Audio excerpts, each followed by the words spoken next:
I wanted to know about your professional work because you are a clinical social worker, correct? I am a clinical social worker by degree and trade. Okay, all right. So can you tell me just like a little bit about like where you work and what you do? Okay. I'm a clinical social worker. I'm a program administrator at the San Francisco Unified School District in San Francisco, California. I oversee a diagnostic behavior program. It's the only one in San Francisco, modeled after a program in San Bernardino, California. So basically the program is for children as young as 3.5 to 5 years old. And the reason we started with children this young is because, here we go, just a kid from LA, I go into meetings all the time and I'm tired of seeing the same data that's going to show me whether it's mental health, education, or health. The Black kids are on the bottom. So what we do really well in the district is we paint this picture of this 12th grader who doesn't have enough credits to graduate, who's been suspended, and then as we're looking over things, we're like, oh, we saw this in middle school. We saw this in elementary. Hold up, we saw this in preschool.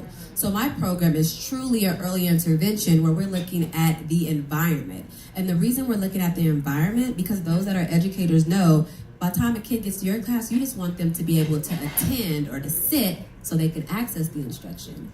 Well, we're saying sitting is not appropriate. You want to have 3-year-old to sit for like 30 minutes at a time. I said, I'm an adult.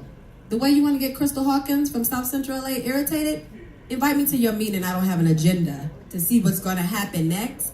I get anxious. So in my program, we focus on making sure you came on this show, girl, because you don't have making sure the environment is supportive and nurturing where the child's social and emotional needs can be met. Because you can't have academics without social and emotional. They go hand in hand. And what's happening is across the country, you'll look at districts or just data, and they're letting you know by 3rd grade literacy scores how many prisons to build. So they're truly taking data from 3rd grade literacy scores and building prisons. They're saying by 3rd grade, if a child is not able to read, that they're going to soon drop out, and dropping out goes to what? A life of crime.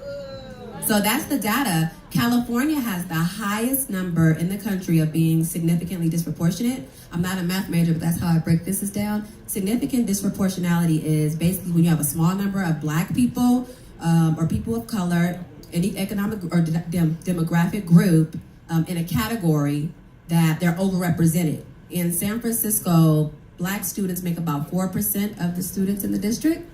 And we make up about 60% of those students in special education for emotional disturbances. So I was wondering about